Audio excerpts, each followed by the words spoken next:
My name is Edie, and I had two children. I had my daughter Erica, which is 27 years old, and I had my son Nathan, which is, his time of death was age 22.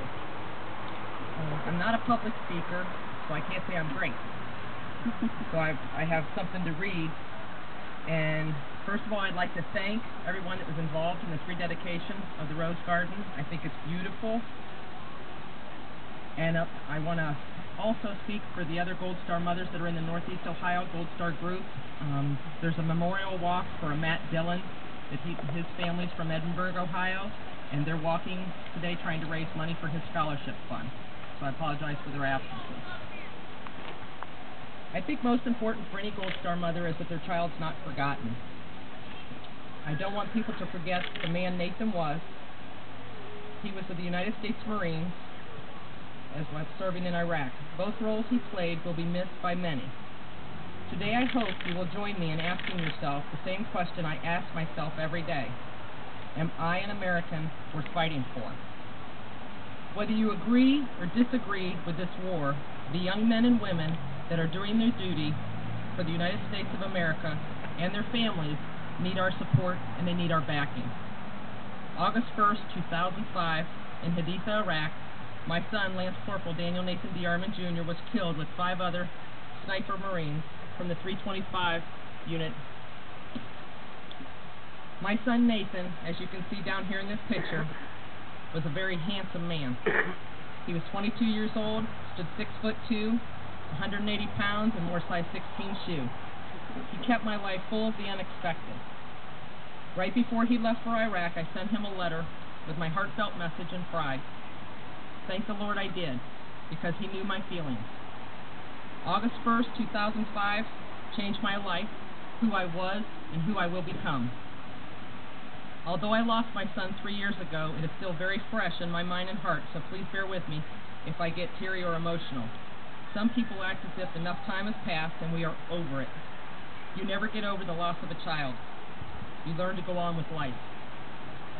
It is up to each individual how he or she goes on with life.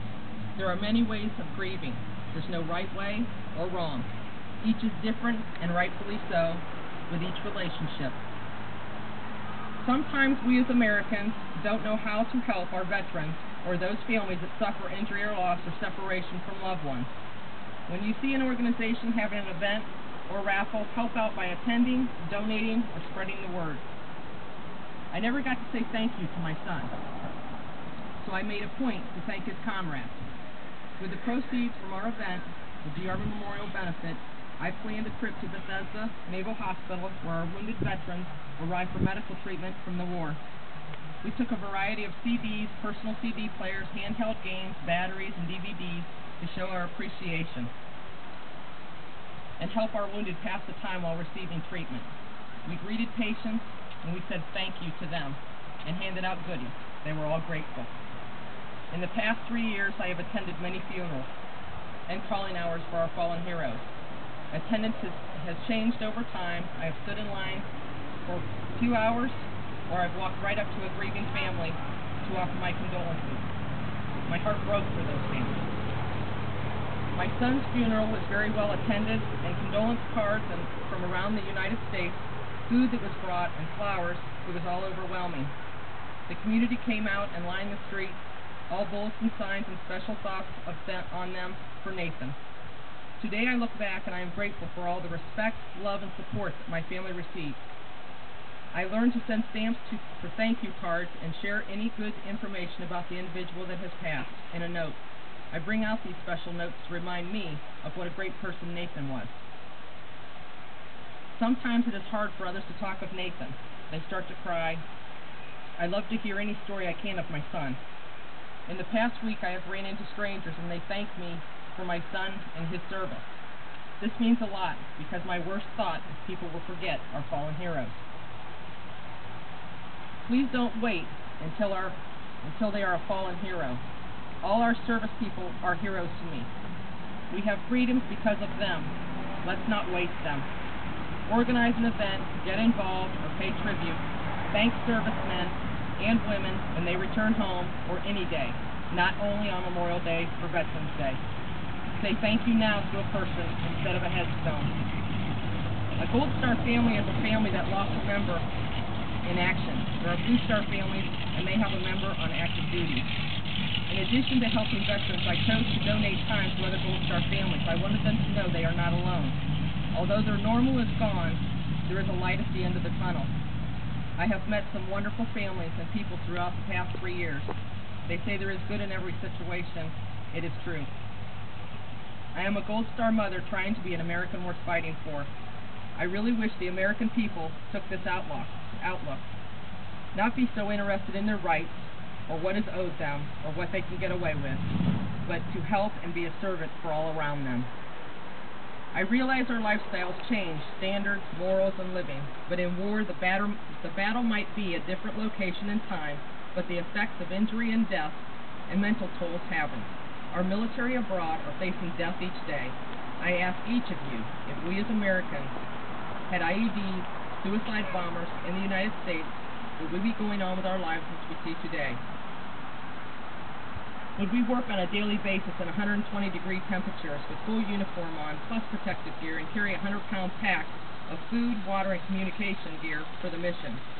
Sometimes go without sleep for days, be pulled from our families for 7 to 18 months for tours of duty, missing births of babies, illnesses, holidays, and death of loved ones. Then have one of their comrades killed in an explosion or firefight and be right back within minutes on the job protecting and serving. Today I see children that don't know the word respect, and the parents expect society to look out for their child's safety. Responsibility goes to everyone except one that is to hold it. Electronic games are babysitters or pacifiers for our children, and their social skills are embarrassing. I see society losing moral standards and being put in poverty. Are these Americans worth fighting for? Then I come upon a service member that belonged to our military and served, being wounded, losing a limb or use of the limb, and being medically discharged with a $768 a month pension. Rent or house payment, utilities, transportation, and upkeep expenses cannot be covered with $768. Most of our wounded heroes and our military suffering from post-traumatic stress disorder, PTSD, have a pride and are too proud to ask for help until it is too late. We have helped many veterans, but I am disturbed at how many our benefit fund has helped with burial expenses. As a serviceman was hit by a sniper's bullet and paralyzed, made a quadriplegic, he received a $50,000 one-time payment for his injury, but the addition the parents had to put on their home so they could bring him home to live cost $90,000. That was with a lot being donated. Luckily, the fundraiser was successful and it took care of it. Many organizations, veteran-oriented, are trying to keep up with all the needs of the past, present, and future military heroes, and have done their duty and have fallen on hard times. It is our duty as Americans to be worth fighting for. We need to be active in helping. Excuse me. We need to be active in helping them, not just slapping a magnet on our car and praying every once in a while. We need to be the best we can be and thank them properly with the necessities of life without a bunch of red tape. My son's friends and family decided to honor Nathan's memory in raising money for our American veterans.